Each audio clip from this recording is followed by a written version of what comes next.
나는 대한민국 예비역병장이다.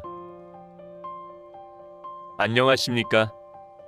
1980년대 모공시절 군대 이야기를 나누는 예비역병장입니다. 오늘도 저의 옛날 군대 이야기와 함께 추억여행 떠나시죠. 이등병 시절 75번째 이야기. 사고사진 전시회와 사고 이야기. 2. 11초소 총기 자살 사건. 우리 32연대 3대대는 모두 4개의 외곽 초소가 있었습니다. 대대 물탱크와 우리 11중대에서 방막골로 넘어갈 수 있는 길목에 있는 9초소, 그리고 9중대 쪽으로 해서 대월리 사슴집으로 넘어갈 수 있는 고갯마루에 있는 11초소, 그리고 9초소와 11초소 사이 산등성이의 10초소가 있었지요. 평소에 물탱크는 12중대가, 9초소는 우리 11중대가, 10초소는 10중대가, 11초소는 9중대가 각각 맡아서 경계 근무를 실시하는데, 때로 각 중대가 훈련이나 행사, 파견 등을 나가게 되면 남은 중대가 다른 초소 근무까지 해야 하는 경우도 많았습니다. 보통 외곽 초소 근무는 낮에는 1명씩 근무하는 단초로 운용되고 야간에는 2명씩 복초로 운용했습니다. 아무래도 2명이 근무할 때보다는 혼자 근무하는 경우가 훨씬 지루할 수밖에 없었습니다. 그러나 낮에까지 복초를 운용하면 근무 인력이 그만큼 많이 소요되기 때문에 학과 출장이나 훈련에서 지장을 초래하기 때문에 낮에는 단초로 운용했습니다. 이 이야기는 내가 자대에 갔을 때 소대 2번째 고참이었던 장병장이 일병 시절에 직접 겪은 일이라고 했습니다. 그는 가끔 이 이야기를 들려주면서 당시의 상황을 회상하곤 했는데 그때마다 죽어도 그때 일은 잊을 수 없노라고 입버릇처럼 말하곤 했습니다. 장병장이 일병이었던 어느 봄날, 그날은 토요일이었고 시간은 오후 3시경이었답니다.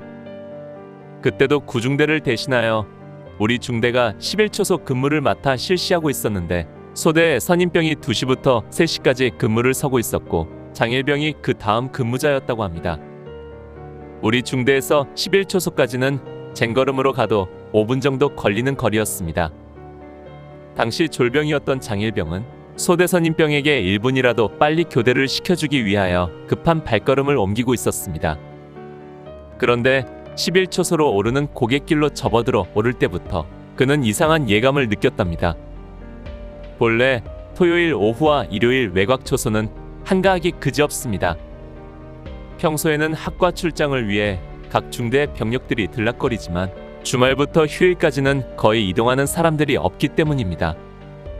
간혹 사슴집으로 전화를 하러 가거나 소주나 다른 물건들을 사러 가는 군인들이 가끔 있을 뿐이었습니다. 이날도 평소와 다름없이 조용한 토요일 오후였고 다를 것도 없는 환경인데도 장일병은 왠지 이상한 기분이 들고 가슴이 뛰었다는 것입니다. 장일병이 초소에 가까이 가며 보니까 전임 근무자였던 소대 고참이 초소막 앞에 앉아있더랍니다. 멀리서 볼 때는 소총을 잡고 앉아있는 것으로 보였는데 가까이 가서 보는 순간 그의 눈앞에는 숨이 콱 막히도록 엄청난 광경이 벌어져 있었습니다. 초소막 앞에 앉아있는 소대 선임병의 소총이 그의 목을 받치고 있는데 그의 목 뒤쪽 머리는 절반 가까이 날아간 채 이미 죽어 있었다는 것입니다.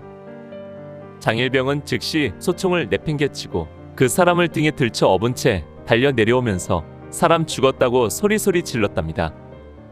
비록 체구는 작지만 강단이 있는 그로서 능히 할 만한 일이었을 것입니다.